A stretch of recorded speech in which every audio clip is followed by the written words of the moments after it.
what's up, and welcome back to Interpreting the Stars, where today we're bringing in a new era with Reservoir Dogs. In the next few weeks, I'll be watching and reviewing all the Quentin Tarantino movies.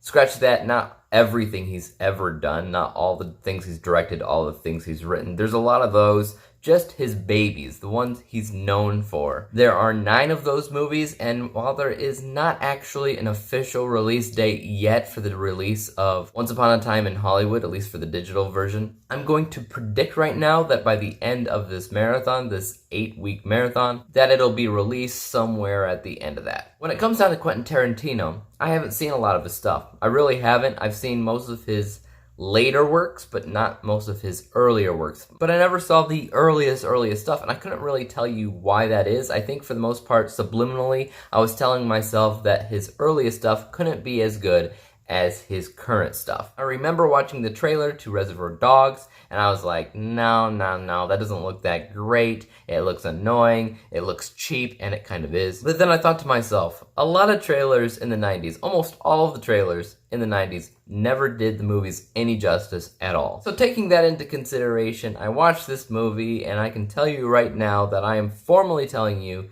that I was wrong. This movie is awesome. You'll probably hear me say it for a lot of different Quentin Tarantino movies, but this is interesting. Interesting in the best possible way you can use that word, because his movies are unconventional. He doesn't exactly play by the rules. He consistently does things that impress you and surprise you in the way that he formats his films. And this one specifically, he completely edits out the main event that happens in the movie, the inciting incident. The movie in question is about a group of crooks or thieves, diamond thieves, that are about to go on a heist, and follows them before and after the heist. You never see the heist. But even though it doesn't show the heist, you still know exactly what happened and everybody's feeling on the subject, because basically the whole movie is kind of exposition, but it's not dealt with like a typical exposition scene would be dealt with. It's not just people looking at each other and saying, okay, here's what happened, blah, blah, blah, blah, blah.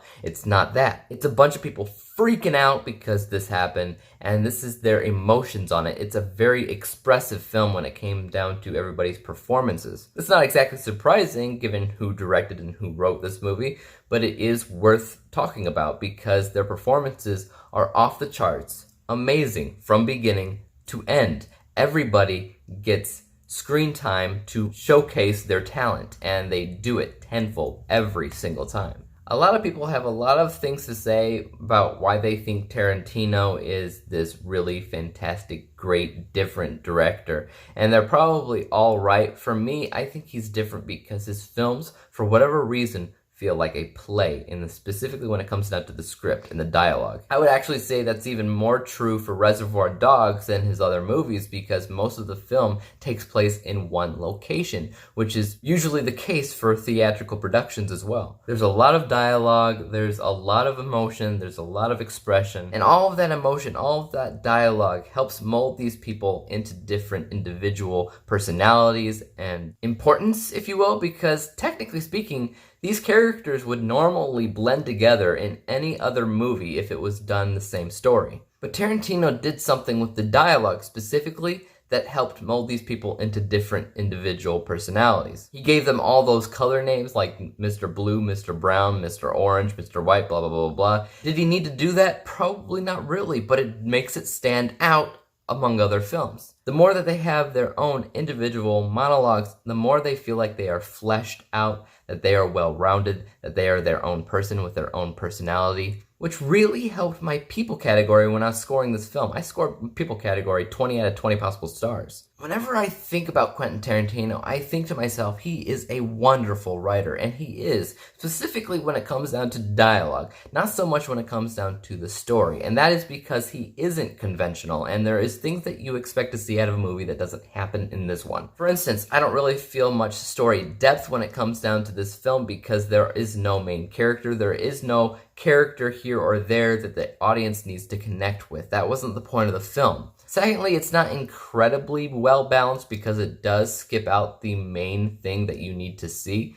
which helped it turn into kind of a mystery. But strictly from conventional methods of making a film, it's not perfect. Behind the scenes was pretty good, specifically when it came down to practical effects, not so much visual. The practical effects stuff with the blood, it was very vibrant and red. However, that can be said about a lot of Tarantino's stuff. I'm more along the lines talking about how throughout the movie you see somebody's wound and the blood that it accumulates throughout the rest of the movie. It's a small detail, but it is enough for you to notice when watching. Also, production design for the warehouse that they're staying in for a majority of the movie, things like that goes into visuals. Cinematography, very, very subtle, but there are shots in this movie that I really, really liked watching.